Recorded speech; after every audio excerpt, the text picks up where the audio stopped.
ओम नमः शिवाय। हर हर महादेव।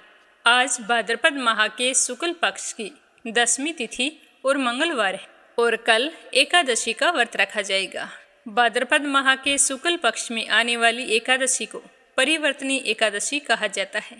यह एकादशी हिंदू धर्म में एक महत्वपूर्ण एकादशी मानी गई है। इस दिन भगवान श्री हरि विष्णु के वामन अवतार की पूजा की जाती है। कहा जाता है कि इस दिन भगवान श्री हरि विष्णु योग निद्रा में लीन रहते हुए करवट लेते हैं और इसीलिए इसे परिवर्तनी एकादशी कहा जाता है। इस एकादशी को पद्मा एकादशी, पार्श्व एकादशी और डोल ग्यारस के नाम से जाना जाता है। इस एकादशी का व्रत साधकों द्वारा सदियों से किया जा रहा है। मान्यता के अनुसार जो साधक पूरे समर्पण के साथ इस व्रत का पालन करते हैं उन्हें अच्छे स्वास्थ्य, धन और सुख की प्राप्ति होती है।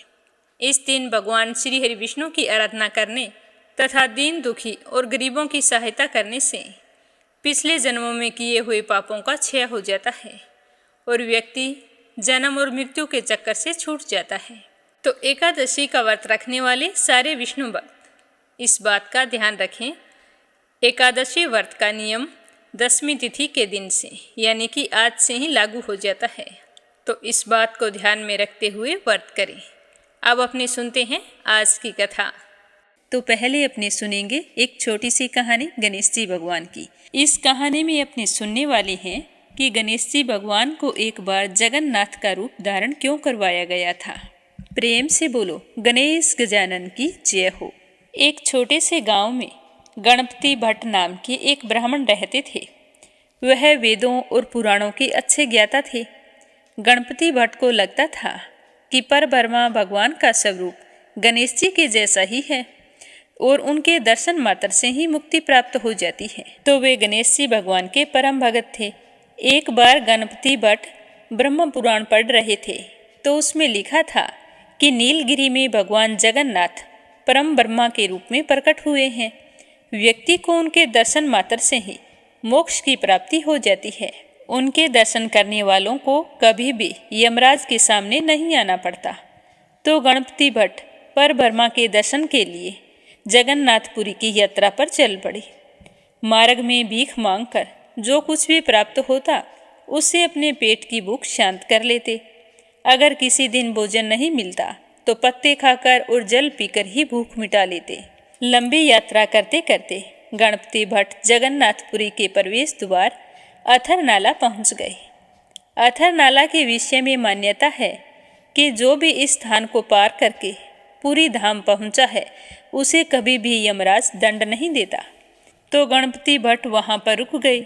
स्नान करने के बाद में कुछ समय के लिए परम ब्रह्मा का ध्यान करने के लिए वहां पर बैठ गए। तो उन्होंने देखा कि कुछ श्रद्धालु जगन्नाथ मंदिर की ओर से आ रहे हैं। सभी बहुत ही प्रसन्न लग रहे हैं और उनके चेहरे पर संतुष्टि के भाव थे। उनके हाथों में जगन्नाथ जी का प्रसाद था। तो गणपति भट्ट ने उन भक्तों से पूछा कि आप लोग कहाँ से आ रहे हैं। तो वो श्रद्धालु कहने लगे कि हम जगन्नाथ मंदिर के दर्शन करने के पश्चात आज 5 दिनों के बाद वापिस अपने घर लौट रहे हैं। जगन्नाथ जी के दर्शन करके हम बहुत ही प्रसन्न हैं। तो गणपति भट्ट ने हैरान होकर उनसे पूछा कि क्या वहाँ आपको परम ब्रह्मा के दर्शन हुए। तो श्रद्धालु कहने लगे कि हाँ, हम लोगों ने वहाँ परम ब्रह्मा के दुर्लभ दर्शन किए हैं। तो उनकी बात सुनकर गणपति भट्ट ने फिर पूछा कि क्या आपने वहाँ परम ब्रह्मा के दर्शन ही किए हैं। तो सभी ने प्रसन्नचित्त होकर बताया कि हाँ, हम सभी ने वहाँ पर परम ब्रह्मा के दर्शन ही तो किए हैं। तो गणपति भट्ट विचार करने लगे कि यह कैसे हो सकता है। अगर इन भक्तों ने परम ब्रह्मा के दर्शन किए हैं तो यह लोग अपने घर की ओर वापिस कैसे लौट रहे हैं। इनको तो परम ब्रह्मा में विलीन हो जाना चाहिए था। फिर उन्होंने पुराण में दोबारा पढ़ा। उसमें लिखा था कि जो भी परम ब्रह्मा के दर्शन करता है उसे मोक्ष प्राप्त हो जाता है। तो फिर यह लोग दर्शन करने के पश्चात अपने घर कैसे लौट सकते हैं। अब गणपति भट्ट का मन मस्तिष्क उस समय भ्रमित हो रहा था। उनकी समझ में कुछ भी नहीं आ रहा था कि क्या सही है और क्या गलत है। एक पल के लिए उनके मन में विचार आया कि मेरा तो इतनी दूर आना व्यर्थ हो गया, आत्महत्या करके अपना शरीर त्याग देता हूँ। फिर उन्हें पुनः ध्यान आया कि पुराणों में लिखा है कि आत्महत्या नहीं करनी चाहिए।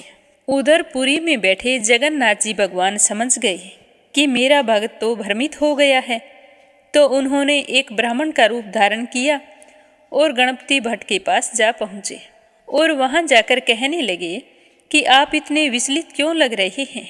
तो गणपति भट्ट ने उनकी ओर देखकर पहले तो उन्हें बड़े ही आदरपूर्वक प्रणाम किया और फिर कहा कि मैंने तो पुराणों में पढ़ा है कि नीलगिरी में परम ब्रह्मा के दर्शन होते ही मोक्ष को प्राप्त हो जाता है, लेकिन मुझे तो यहाँ आकर पता चला है कि यहाँ कोई परम ब्रह्मा है ही नहीं। तो ब्राह्मण पूछने लगा कि आपको ऐसा क्यों लगता है। तो गणपति भट्ट कहने लगे कि मैंने पढ़ा है कि जो भी व्यक्ति परम ब्रह्मा के दर्शन करता है उसका शरीर तो परम ब्रह्मा में विलीन हो जाता है, लेकिन मैंने तो भक्तों को उनके दर्शन के पश्चात अपने घर की ओर जाते हुए देखा है। अगर वास्तव में यहाँ कोई परम ब्रह्मा होता है तो वो लोग घर कैसे जा रहे थे, उन्हें मुक्ति क्यों नहीं मिली। तो ब्राह्मण के वेश में आई जगन्नाथ जी मुस्कुराते हुए बोले कि भगवान जगन्नाथ को कल्पतरु के नाम से भी जाना जाता है, अर्थात वह सबकी इच्छाएं पूर्ण करते हैं। इसीलिए जो भक्त दर्शन करने के पश्चात घर लौटने की इच्छा से आता है वह वापस घर लौट जाता है। जिनकी जैसी कामना थी जगन्नाथ जी ने उनकी मनोकामना पूर्ण कर दी। जगन्नाथ जी के धाम में जो भक्त जैसी इच्छा लेकर आता है उसे उसी के अनुसार फल मिलता है। इसीलिए यह मत सोचो कि यहाँ परम ब्रह्मा के दर्शन नहीं होते। तो ब्राह्मण की बात सुनकर गणपति भट्ट का मन बदल गया और वह जगन्नाथ जी के दर्शन करने के लिए जगन्नाथपुरी धाम की ओर चल पड़े। जिस दिन गणपति भट्ट जगन्नाथ मंदिर में सिंह द्वार पर पहुँचे उस दिन संयोग से स्नान पूर्णिमा थी। उस समय जगन्नाथ जी बलभद्र और सुभद्रा माता को स्नान मंडप में ले जाकर स्नान करवाया जा रहा था। हजारों की संख्या में भक्त अपने देवता के दर्शन करने के लिए वहां पर आए हुए थे। तो गणपति भट्ट ने भी वहां जगन्नाथ जी के दर्शन किए। गणपति भट्ट का दृढ़ विश्वास गणेश जी पर था। उनका विश्वास था कि परम ब्रह्मा का चेहरा गणेश जी जैसा है।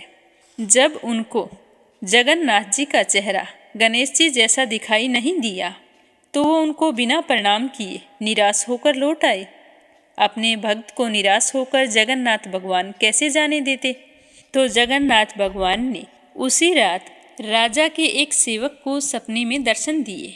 जगन्नाथ जी भगवान कहने लगे कि मेरा भक्त इतनी दूर से मेरे दर्शन के लिए आया था, लेकिन मेरा चेहरा गणेश जी जैसा नहीं था, तो वह निराश होकर लौट रहा है। इसीलिए तुम तुरंत जाओ और उसे वापस बुला कर लाओ और उससे बोलो कि वापिस आकर गणेश जी मुख के दर्शन करें। तो यह सुनकर राजा का सेवक तुरंत उठा और गणपति भट्ट को ढूंढने के लिए चल पड़ा। गणपति भट्ट बहुत ही उदास होकर जा रहा था, तो उसके पास पहुंचकर वह कहने लगा कि आप तो बहुत ही भाग्यशाली हैं। जगन्नाथ भगवान आपको स्वयं दर्शन देना चाहते हैं, अतः आप मेरे साथ पुनः मंदिर चलें, जहां आपको परम ब्रह्मा के दर्शन होंगे। जहां भगवान परम ब्रह्मा के रूप में सभी को दर्शन देते हैं और आप वहां से वापस लौट रहे हैं, ऐसे कैसे हो सकता है। चलो आप मेरे साथ, भगवान के दर्शन करने के बाद ही जाना। तो गणपति भट्ट कहने लगे कि वहाँ परम ब्रह्मा कहाँ हैं, उनका चेहरा गणेश जी जैसा नहीं है और मेरा दृढ़ विश्वास है कि परम ब्रह्मा का चेहरा गणेश जी के मुख के समान है। मुझे तो उनके चेहरे पर सूंड भी दिखाई नहीं दी, फिर तुम मुझे वापस लौटने के लिए क्यों कह रहे हो। तो मुदिरथ कहने लगे कि आप एक बार दोबारा मंदिर जाएं, आपको इस बार परम ब्रह्मा के स्वरूप में गणेश जी का चेहरा दिखाई देगा। इस तरह राजा के सेवक के बार बार अनुरोध करने पर गणपति भट्ट पुनः मंदिर में गए। इस बार उन्हें भगवान जगन्नाथ और बलभद्र के चेहरे पर एक बड़ी सूंड और सुंदर दंत के दर्शन हुए। तो जिसे देखकर गणपति भट्ट ने प्रसन्न होकर उनकी स्तुति की। गणपति भट्ट परम ब्रह्मा के ध्यान में लीन होकर पृथ्वी पर गिर पड़े और उनकी आत्मा प्रभु में विलीन हो गई। वहां पर उपस्थित भक्त इस बात के प्रत्यक्षदर्शी बने। कहा जाता है कि उसके पश्चात से ही स्नान पूर्णिमा के दिन जगन्नाथ जी का हाथी भेष या फिर गजानन भेष बनाया जाता है। तो ये थी गणेश जी के परम भक्त की कहानी। बोलो गणेश गजानन की जय हो। अब अपने सुनेंगे मंगलवार की कथा। बोलो हनुमान जी बाबा की जय हो। एक बार नेमिषारण्य तीर्थ में 88,000 मुनि एकत्रित होकर सूत जी से पूछने लगे कि हे महामुनि, आपने हमें अनेक पुराणों की कथाएं सुनाई हैं। अब कृपया करके हमें कोई ऐसा व्रत और उसकी कथा बताइए जिसके करने से संतान की प्राप्ति हो तथा मनुष्य को रोग, शोक, अग्नि, सर्प आदि का भय न रहे। कलयुग में सभी जीवों की आयु बहुत ही कम होती है। अगर उन्हें इस तरह रोग और चिंता के कष्ट लगे रहेंगे तो वे श्री हरि के चरणों में अपना ध्यान कैसे लगा पाएंगे। तो श्री सूत जी ने कहा कि हे मुनियों, एक बार युधिष्ठिर ने भगवान श्री कृष्ण से लोक कल्याण के लिए यही प्रश्न किया था। भगवान श्री कृष्ण और युधिष्ठिर का संवाद आज मैं आपके सामने कहता हूँ, आप ध्यान देकर सुनना। एक समय हस्तिनापुर की राजसभा में योगीराज श्री कृष्ण बैठे हुए थे। तब युधिष्ठिर ने भगवान श्री कृष्ण से प्रश्न किया कि हे प्रभु, हे नंद नंदन गोविंद, आपने मुझे अनेकों कथाएं सुनाई हैं। आज कृपया करके मुझे कोई ऐसा व्रत या कथा सुनाइए जिसके करने से मनुष्य रोग, चिंता तथा भय से मुक्त हो जाए तथा उसे पुत्र की प्राप्ति हो। हे प्रभु, बिना पुत्र मनुष्य का जीवन व्यर्थ है, क्योंकि बिना पुत्र के मनुष्य नरक का गामी होता है। पुत्र के बिना मनुष्य का पितर ऋण से छुटकारा नहीं हो पाता। उसके पितर लोक में सदा अतृप्त रहते हैं। अतः कोई पुत्रदायक व्रत बतलाइए। तो भगवान श्री कृष्ण कहने लगे कि हे राजन, मैं आपको एक प्राचीन इतिहास सुनाता हूँ, आप उसे ध्यान देकर सुनना। कुंडलपुर नाम के नगर में एक बुद्धिमान ब्राह्मण रहता था। उसका गुजारा मुश्किल से होता था। उसे अपने गरीब होने का उतना दुख नहीं था जितना कि उसके संतान न होने के कारण वह दुखी रहता था। उसकी पत्नी सुनंदा पतिव्रता नारी थी। वह भक्तिपूर्वक श्री हनुमान जी की आराधना किया करती थी। मंगलवार के दिन व्रत करके अंत में भोजन बनाकर हनुमान जी को भोग लगाने के बाद स्वयं भोजन करती थी। एक दिन मंगलवार को गृह कार्य अधिक होने के कारण वह हनुमान जी को भोग लगाना भूल गई, जिससे उसे बहुत ही दुख हुआ। तो उसने उस दिन खुद भी भोजन नहीं किया और मन ही मन प्रण लिया कि मैं अब अगले मंगलवार को ही हनुमान जी को भोग लगाकर अन्न जल ग्रहण करूंगी। तो 6 दिन तक ब्राह्मणी सुनंदा अपने प्रण के अनुसार भूखी प्यासी और निराहार रही, परंतु 7वें दिन मंगलवार को वह प्रातः ही बेहोश होकर गिर पड़ी। सुनंदा की इस असीम भक्ति से श्री हनुमान जी बहुत ही प्रसन्न हुए और उसके सम्मुख प्रकट होकर कहने लगे कि सुनंदा, मैं तेरी भक्ति से बहुत ही प्रसन्न हूँ, तू उठ और वरदान मांग। सुनंदा अपने आराध्य देव हनुमान जी को अपने समक्ष देखकर बहुत ही खुश हुई और उनके चरणों में गिर पड़ी और कहने लगी कि हे प्रभु, मेरे कोई संतान नहीं है, अतः आप मुझे संतान प्राप्ति का आशीर्वाद प्रदान करें। तो सुनंदा की बात सुनकर हनुमान जी ने कहा कि तुम्हारी इच्छा अवश्य पूर्ण होगी। तुम्हारे यहाँ एक कन्या जन्म लेगी, उसके अष्टांग प्रतिदिन सोना दिया करेंगे। इस तरह वरदान देकर हनुमान जी अंतर्ध्यान हो गई और ब्राह्मणी सुनंदा बहुत ही खुश हुई और चूरमा बनाकर हनुमान जी को भोग लगाया। फिर अपने व्रत का पारण किया। जब उसका पति घर आया तो वह बहुत ही खुश होकर भगवान का दिया हुआ वरदान अपने पति को बताया। तो लड़के के बारे में सुनकर ब्राह्मण देवता पहले तो दुखी हुए, परंतु सोना मिलने की बात सुनी तो वो प्रसन्न हो उठे। सोचने लगे कि अगर ऐसी कन्या मेरे घर जन्म लेगी तो मेरी तो सारी गरीबी दूर हो जाएगी। तो हनुमान जी की कृपा से 10वें महीने ब्राह्मणी ने बहुत ही सुंदर कन्या को जन्म दिया। 10वें दिन ब्राह्मण ने अपनी उस बालिका का नामकरण संस्कार करवाया तो उनके कल पुरोहित ने उस बालिका का नाम रत्नावली रखा। रत्नावली ने अपने पिछले जन्म में मंगल देव के व्रत किए थे तो उसके पुण्यों के प्रभाव से रतनबाला का अष्टांग प्रतिदिन बहुत सारा सोना देता था। उस सोने से नंदा ब्राह्मण बहुत ही धनवान हो गया और ब्राह्मणी सुनंदा में भी इस बात का अभिमान आ गया। ऐसे ही समय बीतता गया।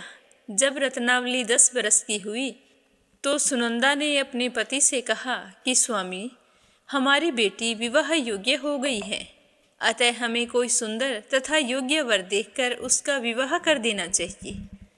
तो यह बात सुनकर नंदा ब्राह्मण कहने लगा कि हमारी बेटी रत्नावली अभी तो बहुत छोटी है, अभी से क्यों परेशान होती हो।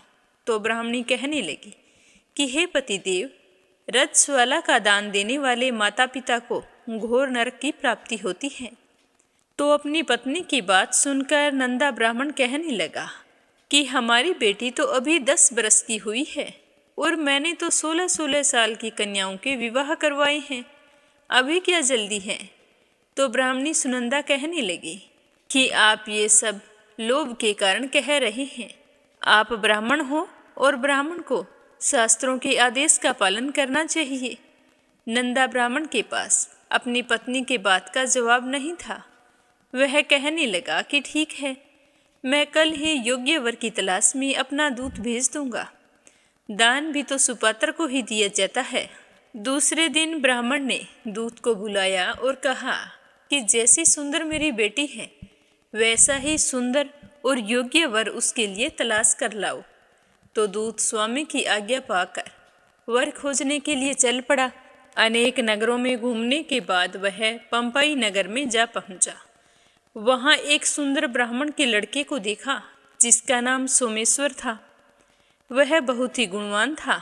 तो दूत ने उस ब्राह्मण के लड़के से सब कुछ पूछा और जानकर वापिस आ गया। आकर उस सुंदर और गुणवान लड़के के बारे में ब्राह्मण नंदा को बताया। तो ब्राह्मण नंदा भी सोमेश्वर से बहुत ही प्रभावित हुआ और सोमेश्वर के घर जाकर अपनी बेटी का रिश्ता तय कर दिया और फिर शुभ मुहूर्त देखकर पूरे विधि विधान से सोमेश्वर को कन्यादान करके ब्राह्मण ब्राह्मणी बहुत ही संतुष्ट हो गए। पर लोभी ब्राह्मण नंदा ने रतनबाला का कन्यादान तो कर दिया, परंतु वह मन में बहुत ही उदास और दुखी था। वह विचार कर रहा था कि रतनबाला तो अब ससुराल चली जाएगी, अब इसे जो सोना मुझे मिलता था वो तो बंद हो जाएगा और जो कुछ मेरे पास धन बचा कर रखा हुआ था वह तो इसके विवाह में खर्च हो गया और जो धन शेष है वो थोड़े ही दिनों में समाप्त हो जाएगा और मैं फिर से गरीब हो जाऊंगा। तो मुझे कोई ऐसा उपाय करना चाहिए जिससे रतनबाला मेरे घर पर ही रहे। तो इस तरह सोचते सोचते उसने एक क्रूर निर्णय ले लिया। उसने विचार किया कि जब सुबह रतनबाला का पति सोमेश्वर उसे अपने साथ घर लेकर जा रहा होगा तब मार्ग में ही मैं उसका वध करवा दूंगा और फिर रतनबाला को अपने साथ घर ले आऊँगा, जिससे मुझे रोजाना सोना भी मिलता रहेगा और मैं लोगों के नज़र दोष से भी बच जाऊँगा। कोई मुझे यह नहीं कहेगा कि मैंने अपनी बेटी का विवाह नहीं किया, क्योंकि ब्राह्मण परिवार में कन्या का विवाह सिर्फ एक ही बार किया जाता है। तो यह तो बहुत ही अच्छा उपाय है। यह सोचकर वो सो गया। प्रातःकाल हुई। नंदा और सुनंदा ने अपने जमाता तथा पुत्री को बहुत सारा धन देकर विदा किया। सोमेश्वर अपनी पत्नी रत्नावली को लेकर अपने नगर की तरफ चल पड़ा। ब्राह्मण नंदा ने जिस तरह से क्रूर निर्णय लिया था उसको अंजाम देने के लिए अपने दूत को भेज दिया और कहा कि मार्ग में ही मेरे जवाई का वध कर देना। तो दूत मार्ग में छिप कर बैठ गया और जैसे ही सोमेश्वर उस छिपे हुए स्थान के पास से गुजरने लगा तो ब्राह्मण के दूत ने उसका वध कर दिया और यह समाचार ब्राह्मण तक भी पहुंचा दिया। अपने जमाता के वध का समाचार सुनकर नंदा ब्राह्मण अपनी पत्नी के साथ वहां पहुंचा। जहाँ पर यह जघन्य अपराध हुआ था, और रुंदन करती हुई अपनी पुत्री से कहने लगा कि हे पुत्री, लुटेरों ने ऐसा अनर्थ करते हुए कुछ भी नहीं सोचा, लेकिन यह तो भगवान की इच्छा थी। भगवान के आगे किसी का भी वश नहीं चला है। अब तू मेरे साथ घर चल। जो भाग्य में लिखा होता है वही होता है। तू मेरे साथ चल और अपना बचा हुआ जीवन वहीं पर व्यतीत कर। अपने पति की मृत्यु से दुखी हुई रत्नावली अपने पिता से कहने लगी कि पिताजी, मैं तो मेरे पति के साथ ही सती होना चाहती हूँ। जब मेरे पति ही नहीं हैं तो मेरे जीने का क्या फ़ायदा। तो रत्नावली के माता पिता ने उसे बहुत समझाया, लेकिन वो नहीं मानी। उसने तो मरने की ठान ली थी। उसने विलाप करते हुए अपने माता पिता से सती होने की इच्छा बताई। तो वह ब्राह्मण नंदा विचार करने लगा कि मैंने अपने जवाई का वध करवा के इस पाप को अपने सर लिया है। रतनबाला तो अपने पति के साथ ही अपने प्राण तक देने को तैयार है, तो मेरा तो दोनों तरफ से मरना हो गया। अब ना तो धन मिलेगा और जवाई का वध करवाने के कारण मुझे यम यातना भोगनी पड़ेगी, वो अलग। यह सोचकर वह ब्राह्मण बहुत ही दुखी हुआ। फिर सोमेश्वर की चिता बनाई गई। रतनबाला सती होने की इच्छा से पति का सर अपनी गोद में रखकर चिता में बैठ गई। जैसे ही चिता को अग्नि दी गई, वैसे ही प्रसन्न होकर मंगलदेव वहाँ पर प्रकट हो गए और कहने लगे कि हे रत्नावली, मैं तेरी पति भक्ति से बहुत ही प्रसन्न हूँ। तू वरदान मांग। तो रतनबाला ने अपने पति का जीवन दान मांगा। तो मंगलदेव कहने लगे कि रतनबाला, तेरा पति अजर अमर है, इसके अलावा तेरी कोई और इच्छा हो तो वो मांग। तो रतनबाला कहने लगी कि हे ग्रहों के स्वामी, यदि आप मुझ पर इतने ही प्रसन्न हैं तो मुझे यह वरदान दीजिए कि जो भी मनुष्य मंगलवार के दिन प्रातःकाल लाल पुष्प लाल चंदन से आपका पूजन करे, उसे रोग व्याधि ना हो, स्वजनों से उसका कभी वियोग ना हो, सर्प अग्नि तथा स्त्रुओं का कोई भय ना रहे, उसका घर परिवार सभी प्रकार के सुखों से भरा रहे, ऋणकर्ता ऋण से मुक्त होकर धन संपत्ति का स्वामी हो जाए। जो स्त्री मंगलवार का व्रत करे वह कभी विधवा ना हो। तो रतनबाला की बात सुनकर मंगलदेव तथास्तु कहकर अंतर्ध्यान हो गई। मंगलदेव की कृपा से सोमेश्वर जीवित हो गया। अपने पति को पुनः जीवित पाकर रतनबाला बहुत ही प्रसन्न हुई। सोमेश्वर अपनी पत्नी को लेकर अपने नगर को चला गया। रतनबाला को यह पता चल गया था कि उसके पति की हत्या लोभ के कारण उसके पिता ने करवाई है, लेकिन उसने किसी को कुछ नहीं बताया। उसने अपने पिता को क्षमा कर दिया। पति पत्नी आजीवन मंगल व्रत करने लगे और मंगलदेव की कृपा से इस लोक का सुख ऐश्वर्य भोग कर अंत में स्वर्ग लोक को गई। हे हनुमान जी बाबा, जो भी व्यक्ति मंगलवार के दिन व्रत रखकर आपकी इस परम पावन कथा को सुने, उसकी सारी मनोकामनाएं पूर्ण करना और अपना आशीर्वाद हमेशा उस पर बनाए रखना। बोलो हनुमान जी बाबा की जय हो। अब अपने सुनते हैं दशा माता की कहानी। बोलो दशा माता की जय हो। एक समय की बात है कि एक राजा के 2 रानियां थी।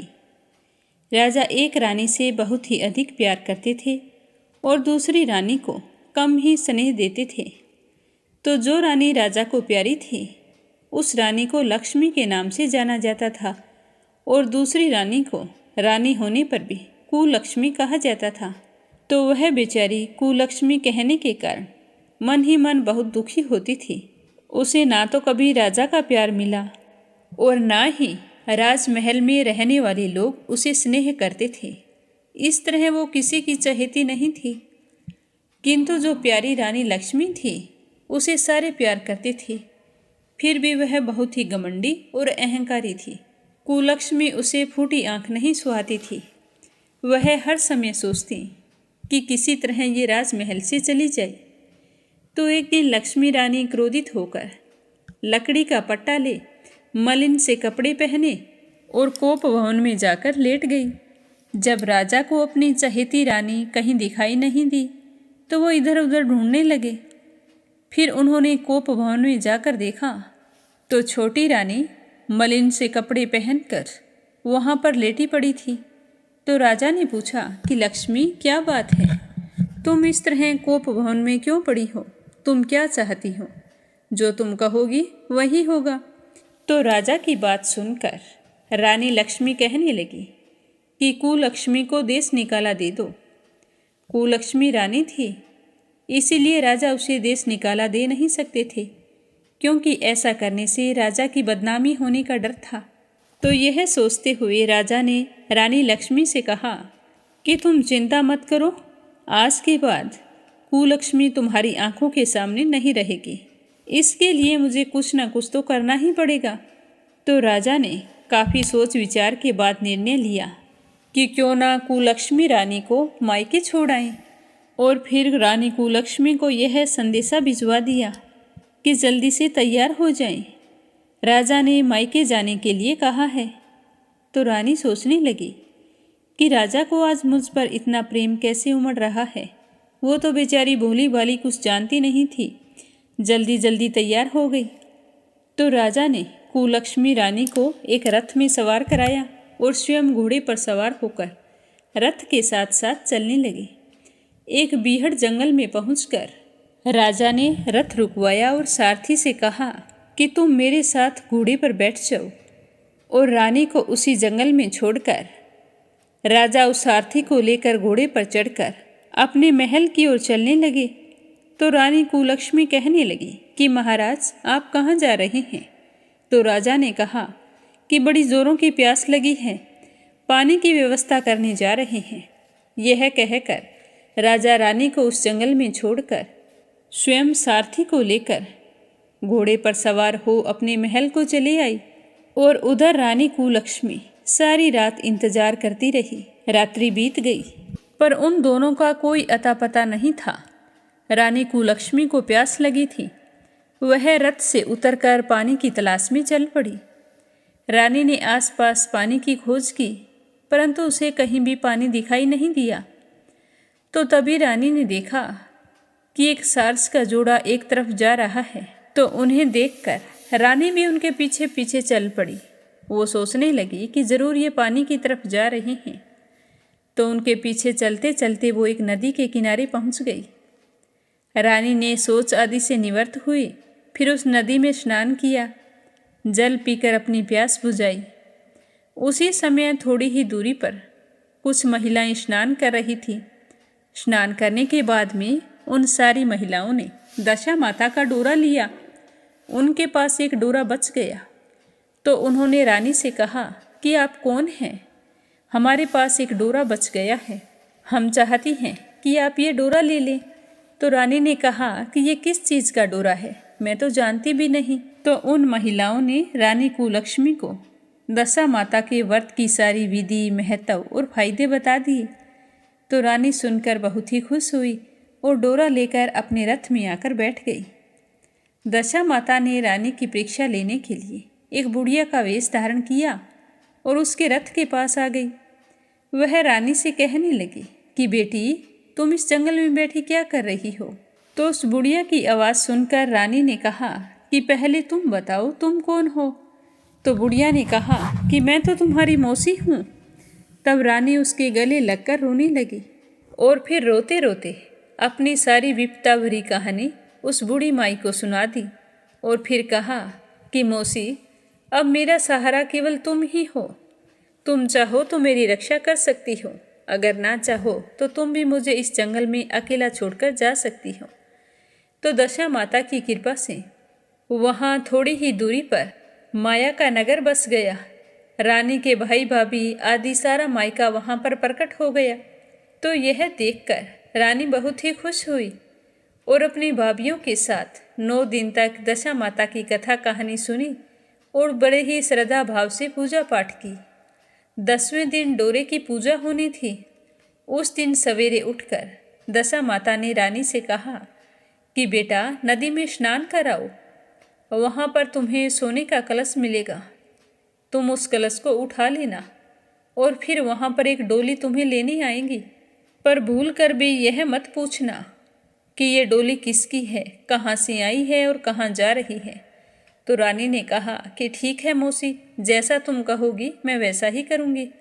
और फिर रानी ने जैसे बुढ़िया माई ने कहा था नदी में जाकर स्नान किया।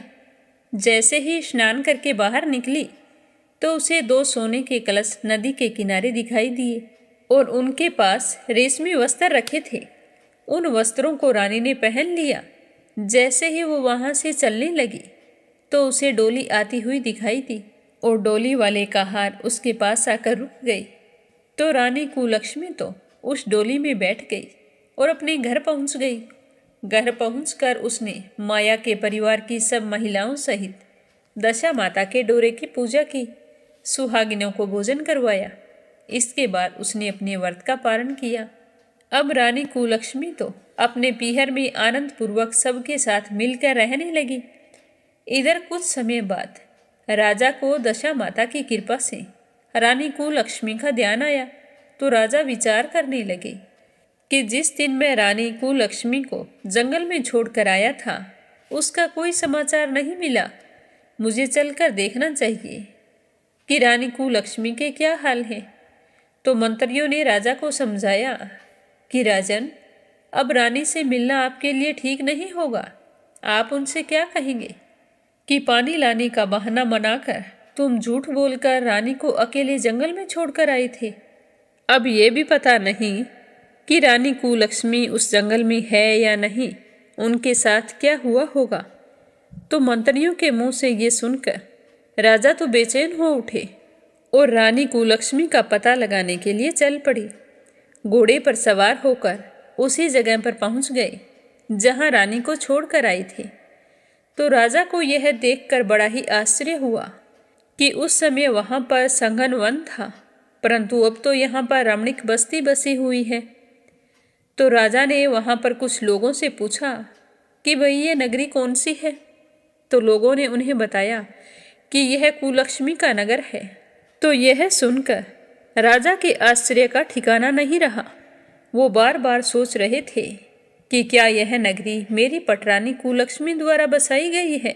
इस तरह सोचते हुए राजा ने कुलक्ष्मी के महल के पास जाकर सूचना दी कि अमुक देश के राजा आए हैं और वो रानी से मिलना चाहते हैं। तो रानी ने राजा को पहचान कर मिलने से मना कर दिया, परंतु उसकी मौसी ने उसे समझाया कि नहीं बेटा, ऐसा नहीं करते। हमारे हिंदू धर्म में तो पति को परमेश्वर माना जाता है।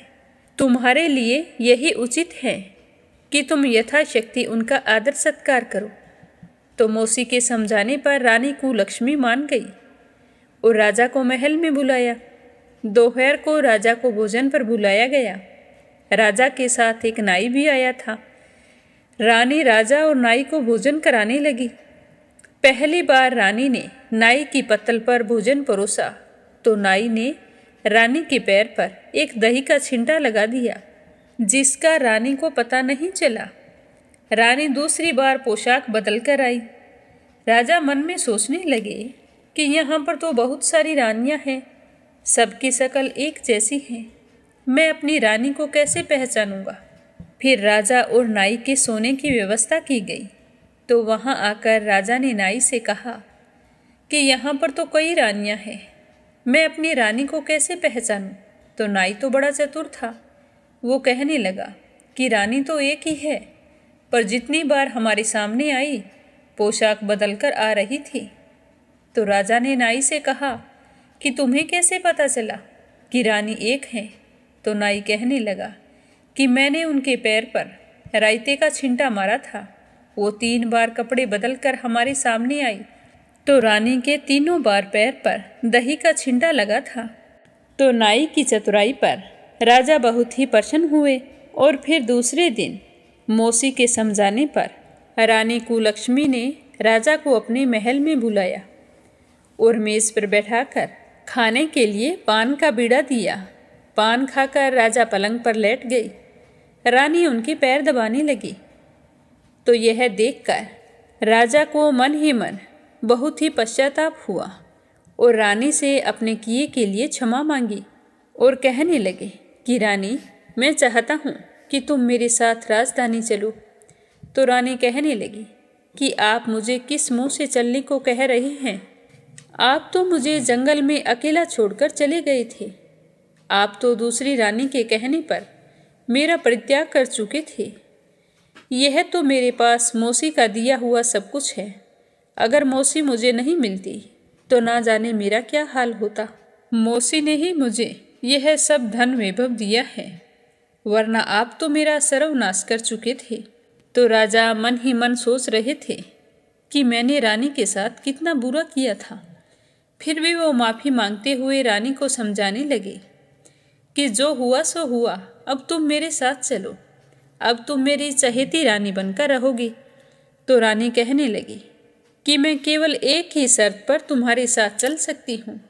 आप मेरी मौसी से वरदान मांगेंगे कि यह नगरी आपकी राजधानी के पास पहुँचा दे, जिससे जब मेरा मन चाहे मैं आपके पास रहूं और जब आपका जी चाहे मुझे निकाल दें तो मैं मौसी के दिए हुए महल में चली जाऊं, क्योंकि मेरी मौसी बड़ी दयालु है।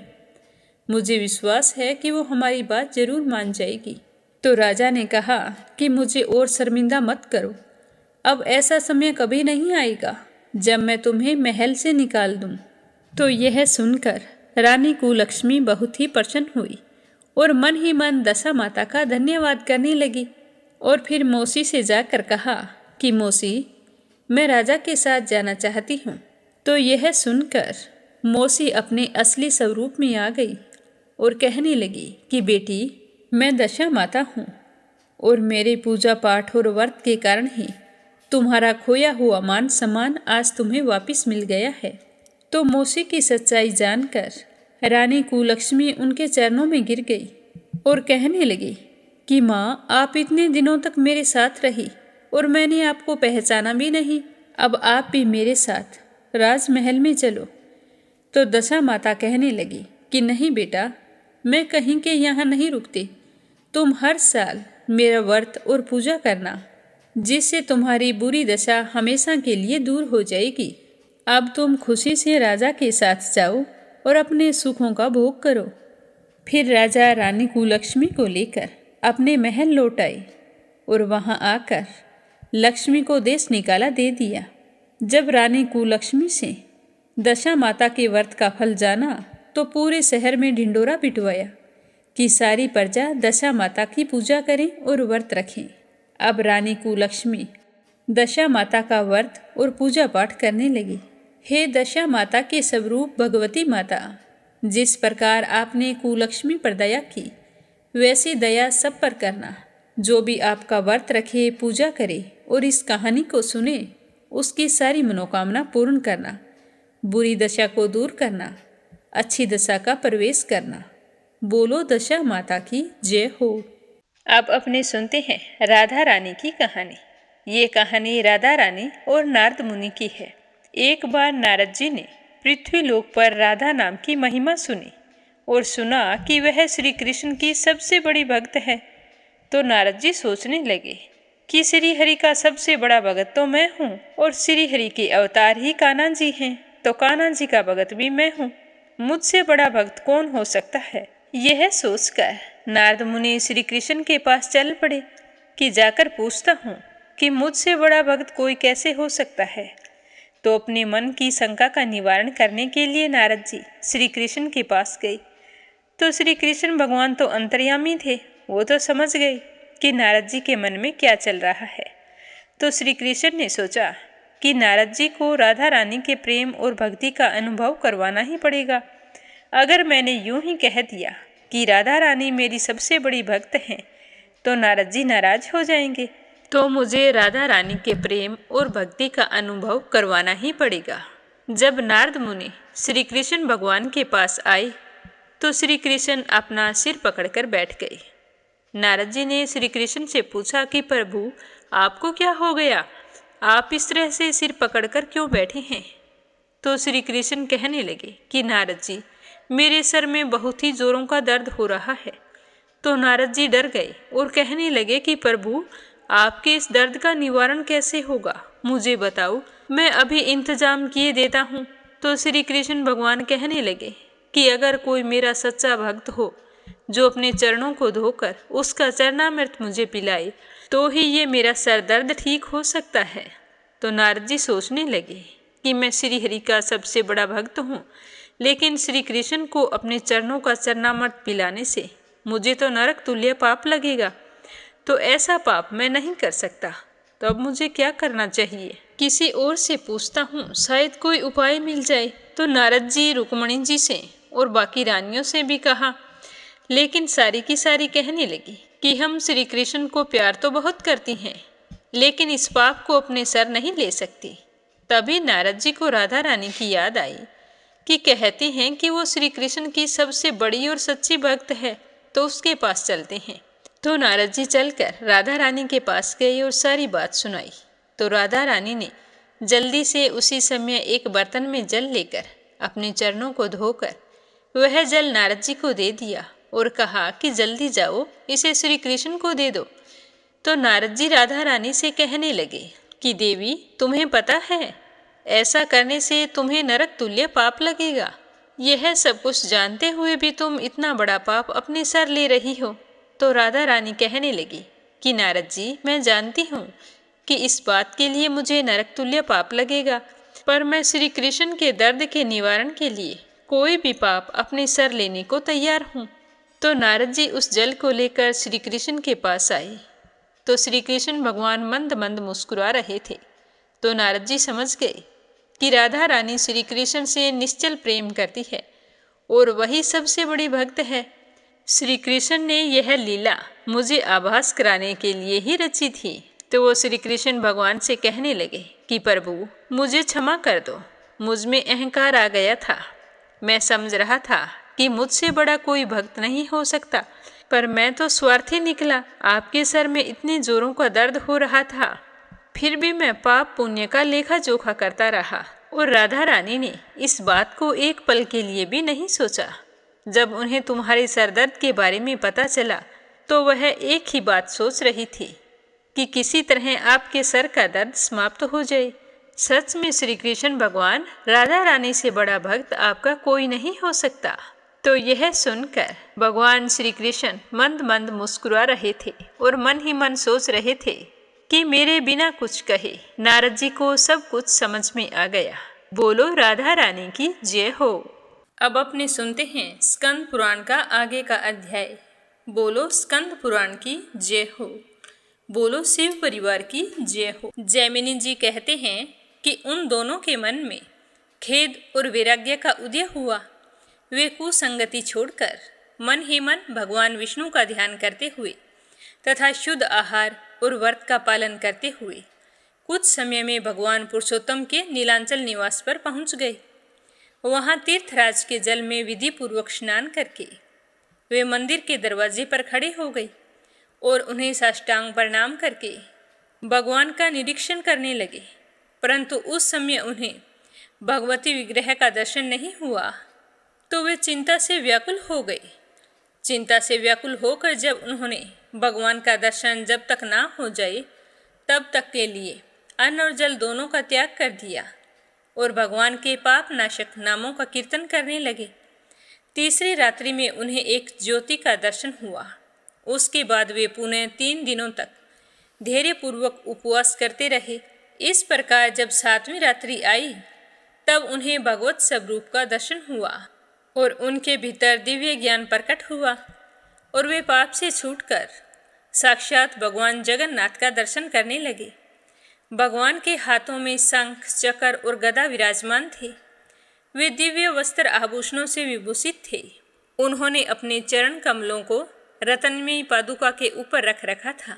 खिले हुए कमल के समान उनके विशाल नेत्र शोभा पा रहे थे। उनके मुखमंडल पर प्रसन्नता छाई हुई थी। बाईं ओर श्री लक्ष्मी जी विराजमान थी।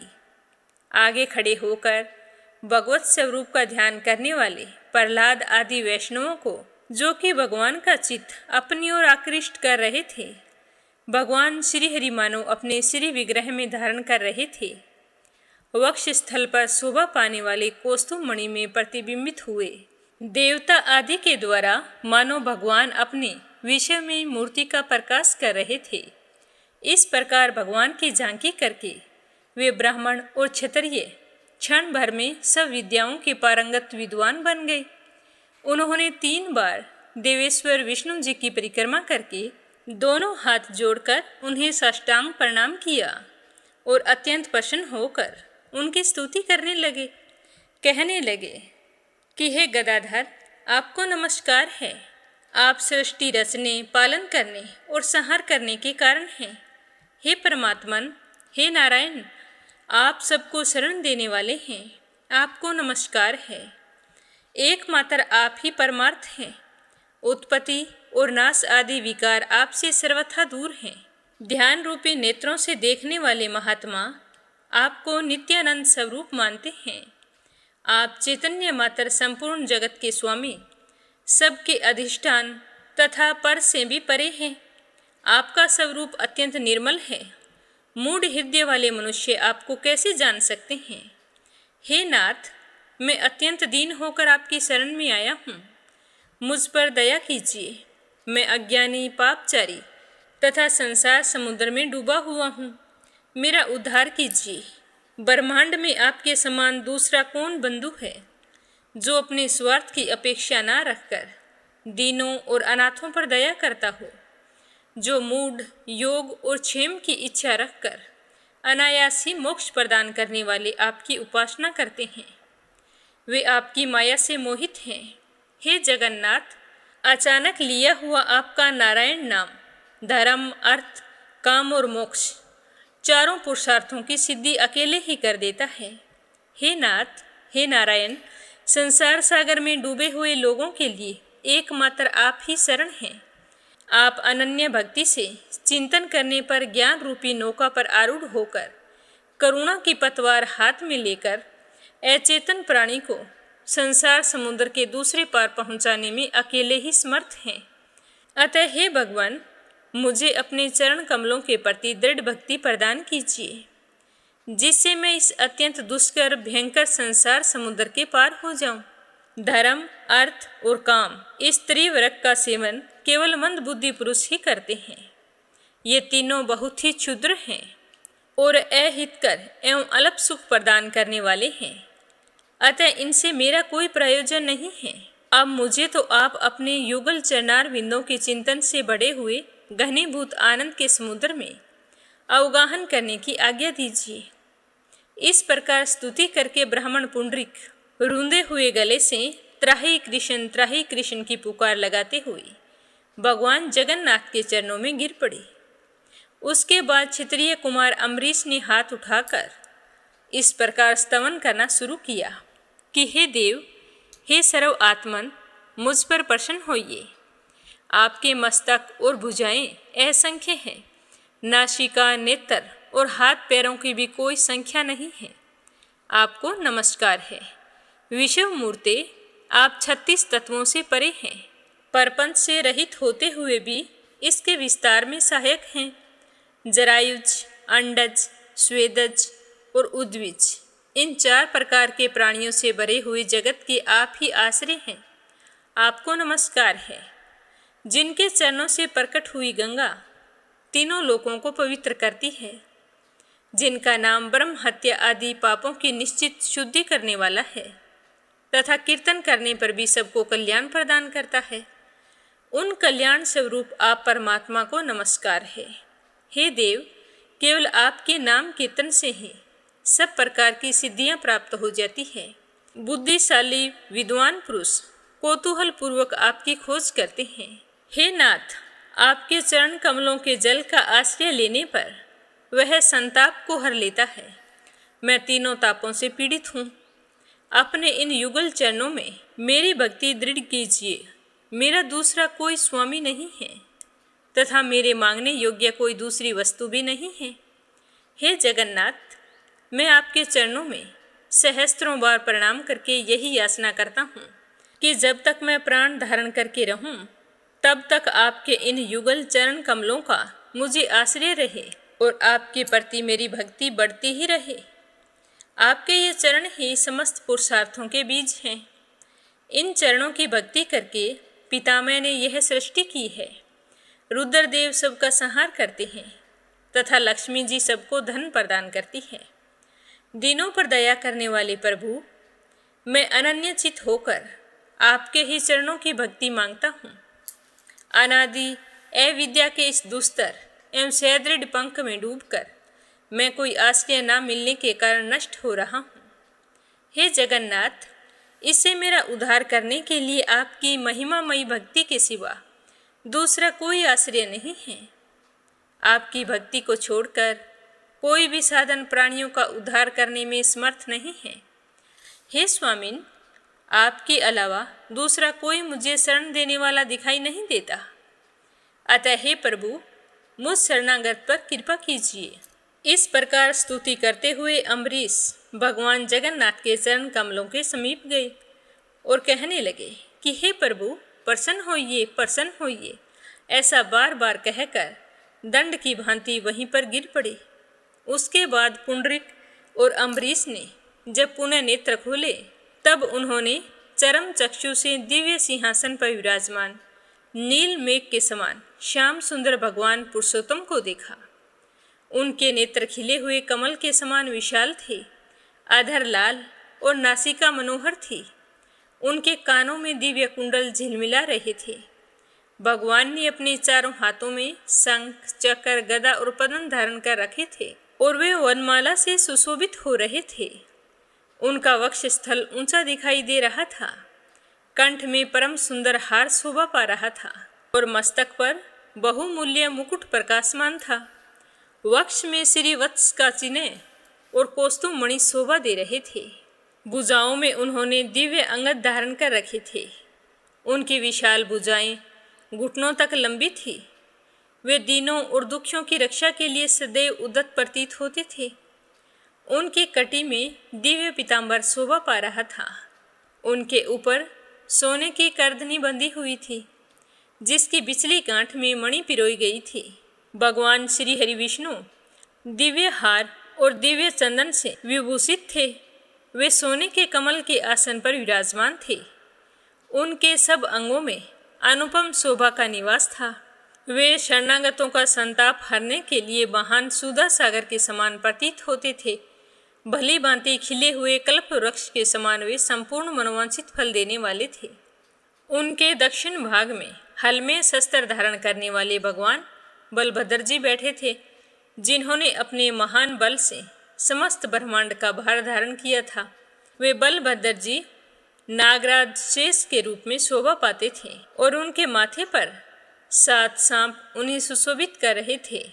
वे कैलाश शिखर के समान ऊंचे और श्वेत वर्ण के थे और उनके कान कुंडल से प्रकाशित हो रहे थे और उनके गले में बड़ी ही विचित्र वनमाला थी। उन्होंने दिव्य नील वस्त्र पहन रखा था। उनकी पीठ नीची और छाती ऊंची थी। वे संपूर्ण शरीर को कुंडलित करके बैठे थे। उनके हाथों में शंख, चक्र, गदा और पद्म शोभायमान थे। वे अनेक प्रकार के अलंकार धारण करने से और भी सुंदर प्रतीत हो रहे थे। भगवान बलभद्र समस्त पापों का नाश करने वाले हैं। इन दोनों के मध्य भाग में कुमकुम के समान लाल वर्ण वाली कल्याणमयी सुभद्रा देवी विराजमान थी, जो संपूर्ण लावण्य का निवास स्थान जान पड़ती थी। समस्त देवता उनके चरणों में मस्तक झुकाते थे। उन्होंने अपने हाथों में कमल धारण कर रखा था।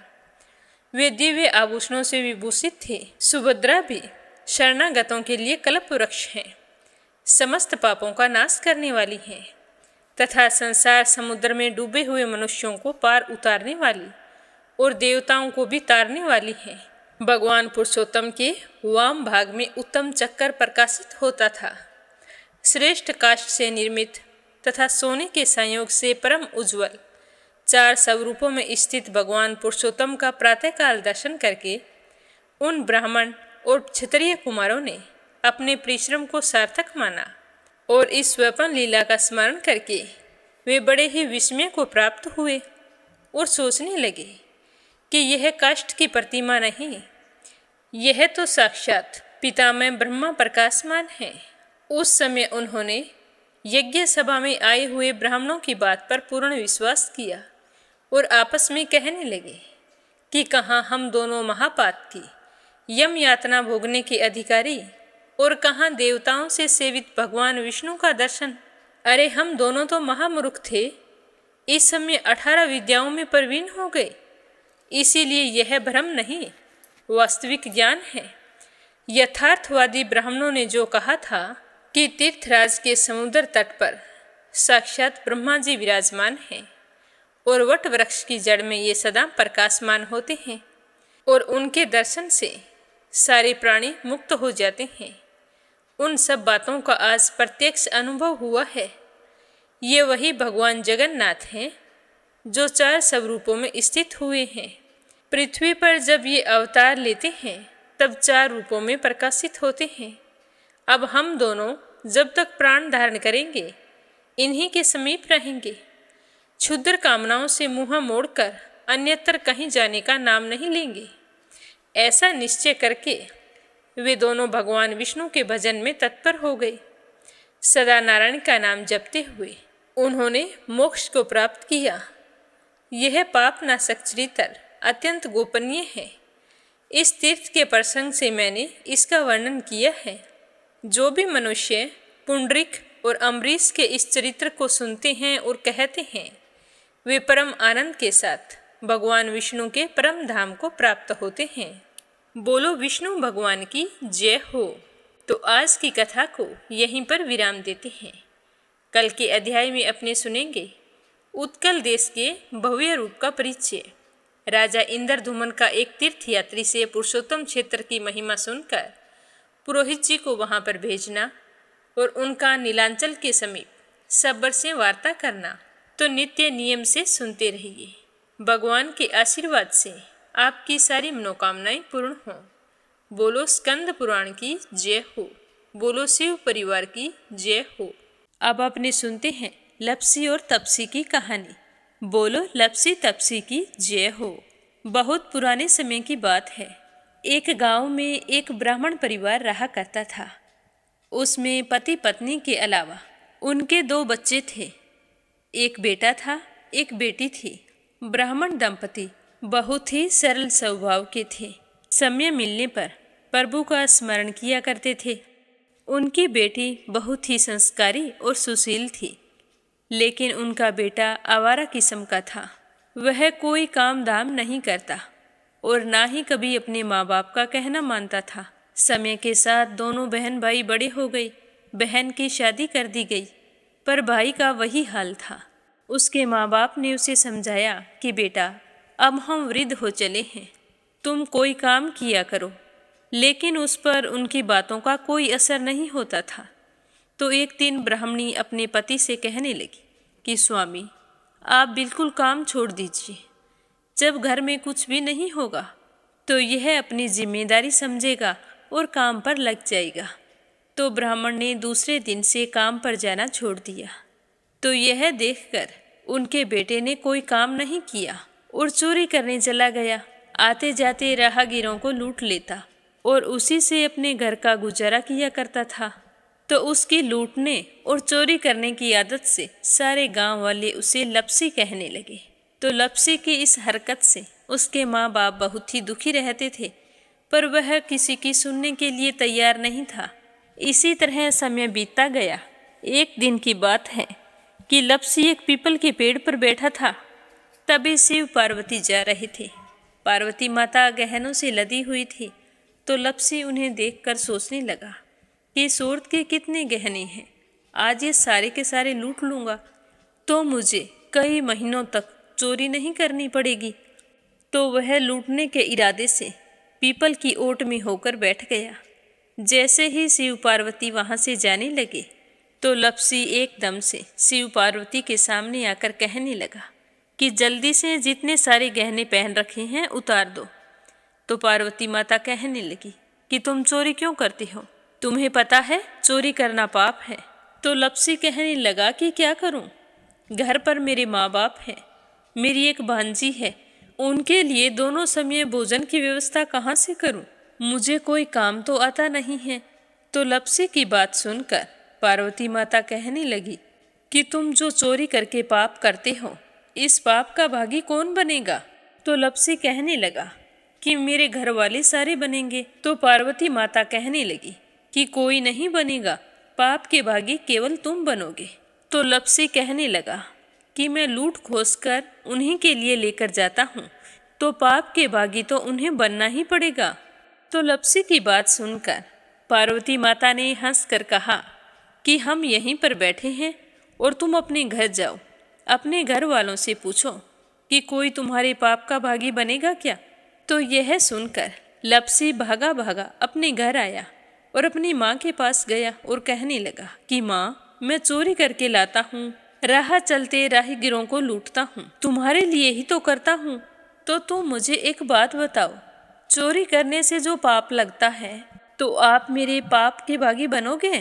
तो लप्सी की बात सुनकर उसकी माँ कहने लगी कि बेटा, मैंने तो तुमसे नहीं कहा कि तुम चोरी करके लाओ, तुम कमा कर लाओ, हमें तो 2 वक्त की रोटी चाहिए, मैं तो तुम्हारी पाप की भागी नहीं बनूंगी। तो माँ के मुंह से इस तरह की बात सुनकर लप्सी तो हैरान हो गया।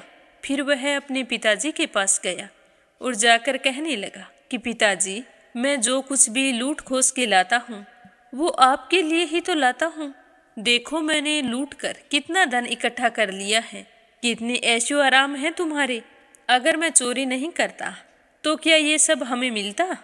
पिताजी, मैं तुमसे एक बात पूछता हूँ कि चोरी करने से पाप लगता है, तो उस पाप में आप मेरे भागीदार बनोगे क्या? तो लप्सी की बात सुनकर उसके पिताजी कहने लगे कि बेटा, मैंने नहीं कहा कि तुम चोरी करके लाओ, तुम कमा कर लाओ, मैं तुम्हारे पाप का भागी नहीं बनूंगा। तो माँ बाप के मुंह से इस तरह की बात सुनकर वह बहुत ही उदास हुआ और सोचने लगा कि मैं कितने महीनों से चोरी कर रहा हूँ, ना जाने मुझ पर कितना पाप चढ़ गया है, और ये तो बोल रहे हैं कि पाप के भागी हम नहीं बनेंगे, तो अब क्या होगा। तो वह बड़े ही दुखी मन से शिव पार्वती से मिलने के लिए चल पड़ा। जैसे ही घर से बाहर निकलने लगा तो उसकी छोटी सी भांजी दरवाजे पर खेल रही थी। उसे पता नहीं था कि पाप पुण्य क्या होता है, तो वो कहने लगी कि मामा, पाप की भागी मैं बनूंगी। तो उसके इस तरह कहते ही लप्सी ने उसे गोद में उठाया और चल पड़ा।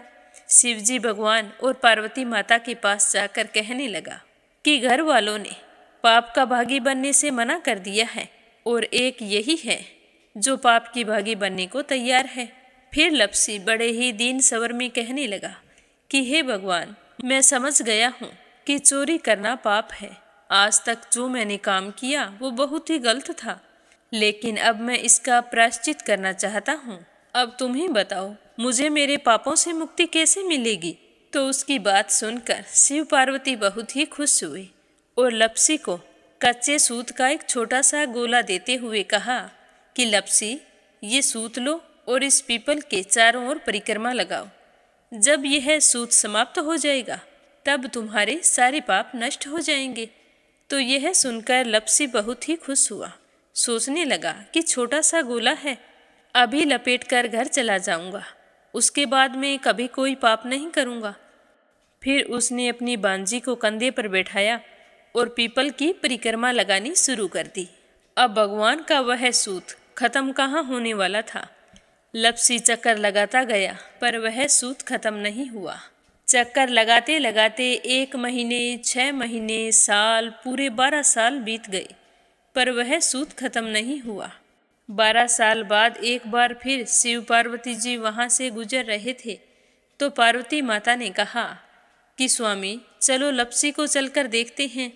तो शिवजी कहने लगे, वो चोरी करने वाला, लूटने वाला कब का चला गया होगा? तो पार्वती माता कहने लगी कि नहीं स्वामी, चलकर देखने में क्या जाता है, चलो एक बार देखते हैं।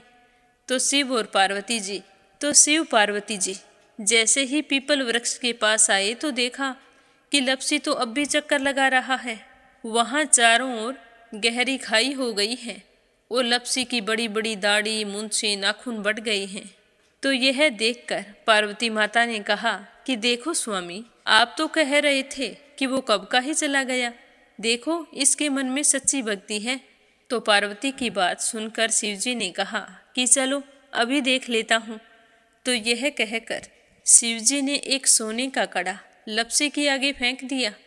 तो लप्सी ने झट से उसके ऊपर पैर कर लिया। फिर अचानक से उसका ध्यान शिव पार्वती जी की ओर गया तो वो हाथ जोड़कर कहने लगा कि भगवान अब तो मेरे पाप समाप्त हो गए होंगे, आप मुझे यहाँ से जाने की आज्ञा दीजिए, आपका यह सूत अभी तक खत्म नहीं हुआ है। तो शिवजी भगवान ने कहा कि तुम्हारे पाप कर्म भी अभी तक पूरे नहीं हुए हैं। तो शिवजी की बात सुनकर लप्सी कहने लगा कि भगवान मुझे पूरे 12 वर्ष हो गए हैं आपकी भक्ति करते करते, और अब भी आप मुझ पर शक कर रहे हैं। तो शिवजी ने कहा कि अपना पैर उठाओ। तो जैसे ही लप्सी ने अपना पैर उठाया तो उसके पैर के नीचे सोने का कड़ा था। तो यह देखकर लप्सी शर्मिंदा हो गया और कहने लगा कि प्रभु गलती हो गई, मुझे माफ़ करो, आगे से मैं ऐसी गलती कभी नहीं करूँगा। तो शिवजी कहने लगे कि नहीं लप्सी, तुम्हारा पाप ऐसे पूरा नहीं हो सकता, अब तुम्हें 12 वर्ष तक और इसी तरह परिक्रमा करनी होगी, उसी के बाद तुम्हारे पाप समाप्त होंगे। यह कहकर शिव पार्वती वहाँ से चले गए और वह फिर से पीपल के पेड़ की परिक्रमा करता रहा। करते करते 12 साल बीत गए। 12 साल बाद में शिव पार्वती जी वहाँ पर आए तो उन्होंने देखा कि आज भी वो वहीं पर चक्कर लगा रहा है। तो शिव जी ने फिर उसके सामने सोने की अंगूठी फेंकी, पर उसने कोई ध्यान नहीं दिया। तो शिव जी भगवान प्रसन्न होकर कहने लगे कि हे लप्सी, आज से तुम मेरी तपस्या करके तपसी बन गए हो। मैं तुम्हें वरदान देता हूँ कि तुम अपने जीवन में सारे सुखों को प्राप्त करेगा, और तूने 24 बरस तक मेरी भक्ति की है, इसका फल भी तुझे अवश्य मिलेगा। जो भी औरत गाय और कुत्ते की रोटी नहीं बनाएगी, उसका पुण्य फल तुम्हें मिलेगा। आंगन लीप कर दहलीज नहीं लीपेगी, तो उसका पुण्य फल भी तुझे ही मिलेगा। अगर हमारे घर की बहन बेटी को हम सूट, तीवल या साड़ी भेंट स्वरूप देते हैं, तो साथ में मोली का धागा और कुछ रुपए नहीं देंगे, तो उसका पुण्य फल भी तुम्हें ही मिलेगा। अगर कोई दिए से दिया जलाएगा, तो उसका पुण्य फल भी तुम्हें ही मिलेगा। अगर व्रत और पूजा पाठ में सारी कहानी सुन ले और तुम्हारी कहानी ना सुने, तो उसका पुण्य फल भी तुम्हें ही मिलेगा। कहा जाता है कि तभी से सुबह पहली रोटी गाय की और सुबह की अंतिम रोटी छोटी बनाई जाती है, और शाम को अंतिम रोटी बड़ी बनाई जाती है जो कुत्ते की होती है, और दिए से दिया भी नहीं जलाया जाता। और घर की बहन बेटियों को सूट और तीवल के साथ भेंट स्वरूप कुछ रुपए भी जरूर दिए जाते हैं। और उसी दिन से हर व्रत कथा के बाद में लप्सी तपसी की कहानी जरूर सुनी जाती है, और कथा समाप्त होने पर कहा जाता है कि लप्सी का फल लप्सी को मिले, तपसी का फल तपसी को मिले। हमारी पूजा पाठ का, हमारे व्रत का और हमारी कहानी का पुण्य फल हमें मिले। बोलो लप्सी तपसी की जय हो। तो ये थी लप्सी और तपसी की कहानी। लप्सी तपसी 2 भाई नहीं थे। लप्सी और तपसी एक ही आदमी का नाम था। लूट कर लाता था, इसीलिए उसे लप्सी के नाम से पुकारते थे, और फिर भगवान की तपस्या करने के कारण उसे तपसी के नाम से जाना जाने लगा। बोलो लप्सी तपसी की जय हो। अब अपने सुनते हैं प्यारे श्रोताओं के नाम। आज का पहला कमेंट मयूर गुजरात से, दूसरा है रवि सैनी, सीमा सैनी, मलियाना से, और तीसरा है अपराजिता मीना श्रीवास्तव, नेपाल से। प्रिया रणवीर देसवाल, पवनी देसवाल, वरदान देसवाल, मेरठ से। राधा रोहिला, दिल्ली से। आशा शर्मा, विष्णु, ज्योति, अंशु, भीलवाड़ा से। संजय, सोनिया, हिताक्षी, दीपेश, मयंक, हरियाणा से। आरती खैरावर, अगरखर से। मधुबाला और भगवती, राजस्थान से। शीला सिन्हा, मीरा श्रीवास्तव, ममता श्रीवास्तव, माला छम्मा, जौनपुर से। कमला, गुरुग्राम से। नीलम जायसवाल, हैदराबाद से। श्रीचंद यादव, गया, बिहार से। श्यामवती, सुषमा, विष्णु, हरियाणा से। रुक्मणी शर्मा, अंबाला से। परमेश्वरी, रघुवीर सिंह, दिल्ली से। अंजना, सरस्वती, आर्यन, उद्धव आचार्य, नेपाल से। यूएन तिवारी, इंदिरा तिवारी, लखनऊ से। चंद्रकांता, दिल्ली से।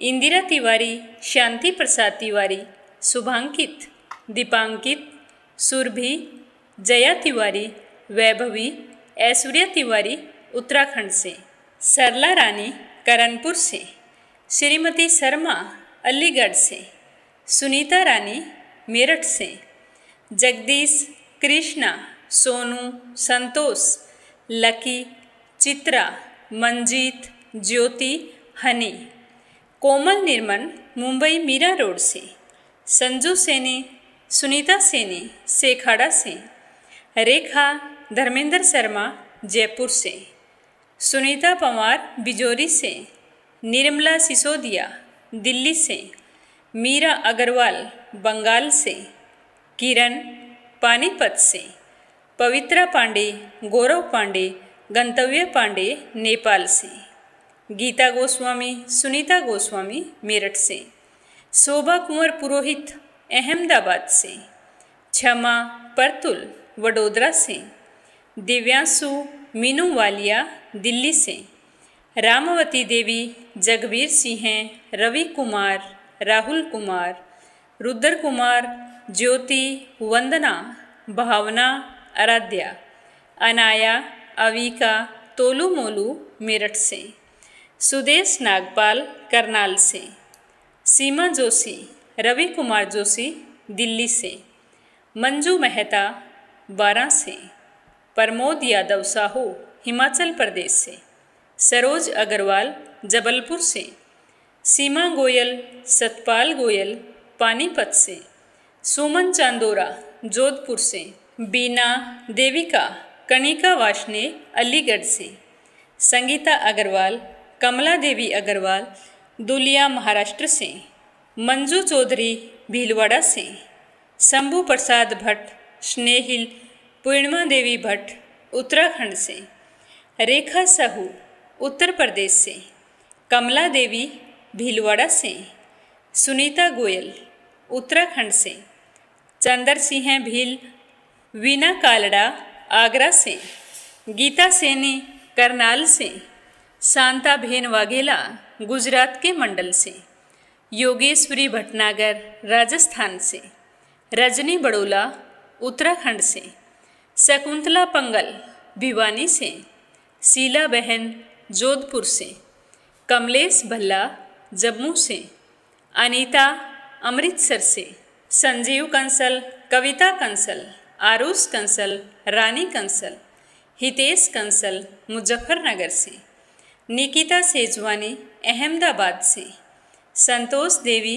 चंडीगढ़ से, सावित्री ईश्वरलाल रामचंदानी गाजियाबाद से, श्रीमती कमलेश जबलपुर से, जयश्री पवार गोरखनाथ पवार महाराष्ट्र से, शशि वर्मा अंजलि वर्मा करण वर्मा पंजाब से, नंदा पांडुरंग पुजारी ब्रह्मपुरी महाराष्ट्र से, पूजा पाठक उत्तराखंड देहरादून कोशानी से, संगीता नागर तिगांव से, पूनम यादव करेली से, जानवी मिश्रा सोनम मिश्रा, माधवी मिश्रा सीता मिश्रा बाराबंकी से, जगत नारायण पराशर, कमलेश लाल रुड़की से, अशोक कुमार जी भटनागर भोपाल मध्य प्रदेश से। और रेनू ने पूछा है कि नवग्रह कहानी कब तक सुने और पूरा होने पर क्या करना चाहिए। तो पहले तो मैं आपको बता देती हूँ कि कहानी कब तक सुननी चाहिए और उसका पूरा होने पर क्या करना है, इसकी जानकारी बहुत ही जल्द आपको दे दी जाएगी।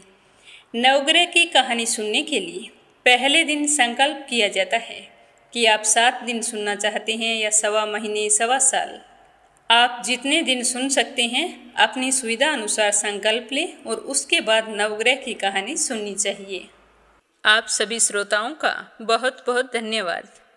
अपना साथ और सहयोग हमेशा इसी तरह बनाए रखना। श्री हरि के आशीर्वाद से आपकी सारी मनोकामनाएं पूर्ण हों। आप सभी की मंगल कामना के साथ ओम नमः शिवाय। हर हर महादेव।